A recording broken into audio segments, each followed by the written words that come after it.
मैं कह रही थी ना, शेफोरा पे सेल चल रही है तो कुछ ब्यूटी प्रोडक्ट्स भी ले लेंगे।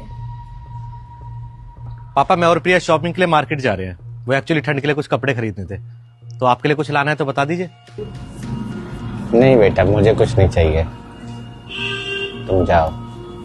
सुनो, पापा के लिए शॉल ले लेंगे, पुरानी हो गई है। नहीं बहू, ये शॉल पुरानी जरूर है लेकिन गर्म है और इससे सुलोचना की यादें भी जुड़ी हुई हैं, तो जब तक चल रही है इसे ही ओढ़ूंगा। ठीक है पापा जी, जैसी आपकी मर्जी। चले।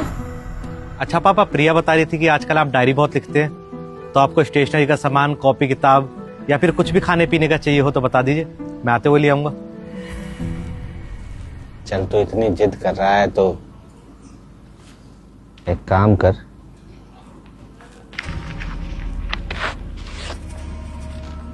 ये लिस्ट है मेरी, ये सामान ले आना। चलो।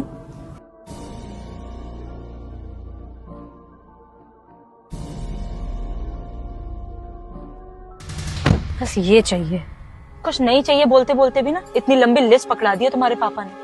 और जब मैं प्यार से बोल रही थी कि मैं शॉल ले आऊंगी तब मना कर दिया। मुझे तो लगता है दिमाग खराब हो गया उनका। प्रिया क्यों अपना मूड खराब कर रही है? और पापा ने छोटा मोटा सामान ही मंगवाया होगा, मिला तो ठीक है वरना लिस्ट वापस कर दूंगा। एक बार खोल के देखो तो सही, क्या क्या डिमांड रखी है तुम्हारे पापा ने। अभी चलते हैं, बाद में देखेंगे, ठीक है?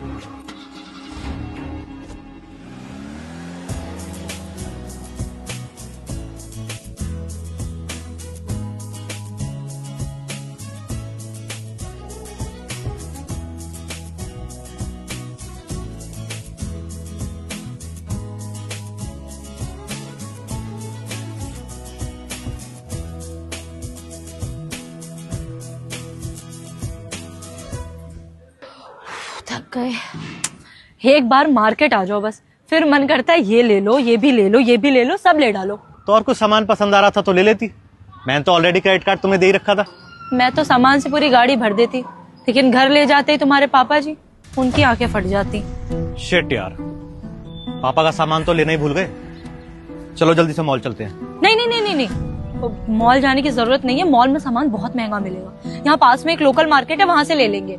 प्रिया शादी के बाद ना पापा ने पहली बार कुछ सामान मांगा है, तो बेशक महंगा मिले लेकिन लेंगे मॉल से ही।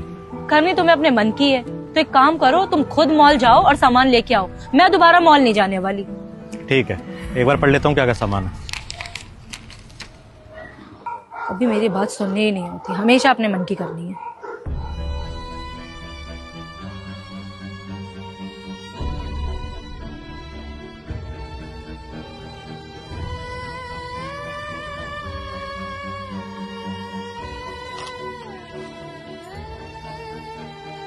बेटा मुझे कोई चीज, कोई सामान नहीं चाहिए। तूने मुझे बिना मांगे सब कुछ दिया है, बस मुझे कमी है तो तेरी, अपनी संतान की। हाँ बेटा, मुझे तेरा थोड़ा सा समय चाहिए, वही समय जो तू शादी से पहले मुझे दिया करता था। मेरे और सुलोचना के साथ बैठकर सुबह की चाय पीता था, कुछ हमारी बातें सुना करता था, कुछ अपनी बताता था। याद है रीना से अपने संबंध के बारे में तूने हमें चाय पीते हुए ही बताया था। बहुत अच्छा समय था वो। तू ऑफिस जाते हुए मेरा आशीर्वाद लेकर निकलता था और लौटकर भी सबसे पहले मेरे ही पैर छुआ करता था। वैसे तो बेटे माँ के लाडले होते हैं, मगर तेरा लाड अपने बाप से ज्यादा था, इसलिए सुलोचना भी अक्सर मुझसे झगड़ा करती थी। पर ये बातें अब सिर्फ याद बनकर रह गई है बेटा। सुलोचना भगवान के घर चली गई तो दुनियादारी में घिर गया, और बीच में मैं अकेला रह गया बेटा। मैं जानता हूं तेरे ऊपर परिवार की जिम्मेदारियां हैं, ऑफिस का बोझ है, इसीलिए तू बिजी हो गया है। मगर बेटा इतना बिजी होना भी सही नहीं है कि तेरे पास अपने बाप के लिए समय ना हो। तो ऑफिस कब जाता है कब लौटता है मुझे अब पता ही नहीं चलता। सच बताऊं तो मुझे याद भी नहीं कि आखिरी बार हम दोनों एक साथ 1 घंटे के लिए कब बैठे थे। बीच में मैं बीमार हुआ था, अस्पताल में एडमिट रहा। तूने मेरे लिए एक नर्सिंग स्टाफ तक का अरेंजमेंट करा। लेकिन क्या एक बेटे का फर्ज बस इतना ही है? नहीं बेटा, मुझे ये वाला बेटा नहीं, वो पुराना वाला चाहिए जिसके पास मेरे लिए समय था। अगर हो सके तो जब तक मैं जिंदा हूं मुझे अपना थोड़ा सा समय रोजाना आधा से 1 घंटा दे दे बेटा, क्योंकि शायद आगे मेरे पास ज्यादा समय नहीं बचा है।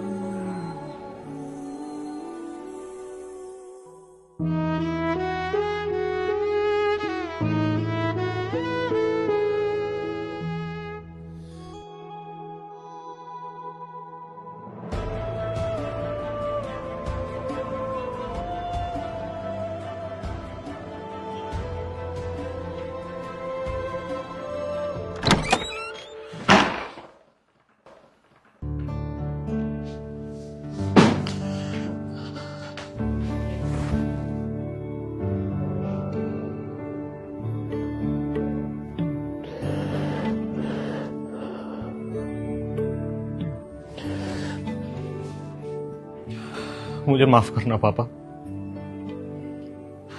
मैंने आपको मेरी जिम्मेदारी समझा। मैं भूल गया था कि बाप की सेवा करना बेटे का फर्ज होता है, कर्ज नहीं।